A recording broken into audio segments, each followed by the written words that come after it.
Another question comes in from Brandon McKee. He's also asking about some of the situations with Alibaba. He said, how should investors view geopolitical events in regards to their investment in foreign countries? How do you look at the situation of the recent Chinese spy balloon in regards to the Alibaba investment? Well, of course, it was a very interesting thing. Jack Ma was a dominant capitalist in Alibaba. And one day he got up and made a public speech where he basically said the Communist Party is full of malarkey. They don't know their ass from their elbow. They're no damn good, and I'm smart. And of course, the Communist Party didn't particularly like his speech. And pretty soon he just sort of disappeared from view for months on end. And now he's out of BYD. It was pretty stupid. It's like poking a bear in the nose with a sharp stick. It's not smart. And Jack Ma got way out of line by popping off the way he did to the Chinese government. And of course it hurt Alibaba. But I regard Alibaba as one of the worst mistakes I ever made. In thinking about Alibaba, I got charmed with the idea of their position on the Chinese internet. I didn't stop to realize they're still a goddamn retailer. It's going to be a competitive business, the internet. It's not going to be a cakewalk for everybody. Just about China in general, I had a lot of questions that came in regarding that. I'll ask this one from Wilco Schutzendorf.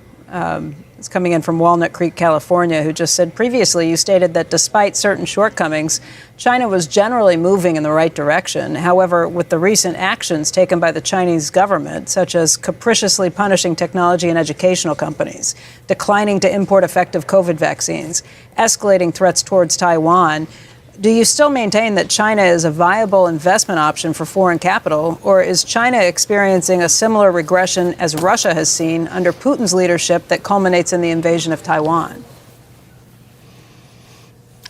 Well, that's a very good question, of course, but I would argue that the chances in a big confrontation from China have gone down, not up, because of what happened in the Ukraine.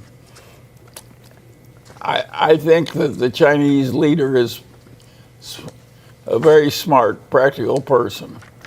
And it doesn't, Russia went into the Ukraine because it looked like a cakewalk. I don't think Taiwan looks like such a cakewalk anymore. I think it's off the table in China for a long, long time.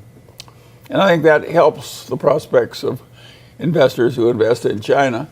And the other thing that helps in terms of the China prospects are that you can buy better, stronger companies at a cheaper valuation in China than you can in the United States. So you're getting, the extra risk can be worth running given the extra value you get. That's why we're in China. It isn't like we prefer being in some foreign country. Of course, I'd rather be in Los Angeles right next to my house. It'd be more convenient. But I can't find that many investments, right next to my house.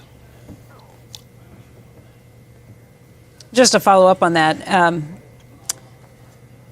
Alex writes in, Alex Formansky, I'm sorry, it's very small print, writes in, how have political events in China over the last few months affected your thinking on the country? Several people, including me, were taken aback by the forceful withdrawal of former President Hu Jintao at the October 22 annual Congress.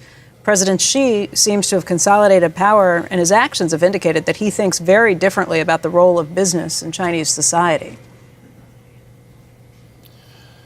Well, I have more optimism about the leader of the Chinese party than most people do. He's done a lot right, too. And he led a big anti-corruption drive. He's done a lot of things right. So, and I don't know where this man lives. Where is there a place where the government is perfect in a world of sin and sorrow? The democracies aren't that brilliantly run either. So it's natural to have some decisions made by government that don't work well. It's natural to have decisions in each individual life that don't work very well. We live in a world of sin, sorrow, and misdecision. That's what human beings get to cope with in their days of life. So I don't expect the world to be free of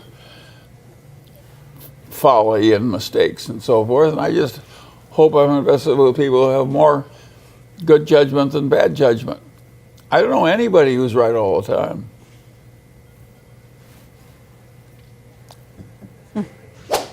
Please like and subscribe. Thank you.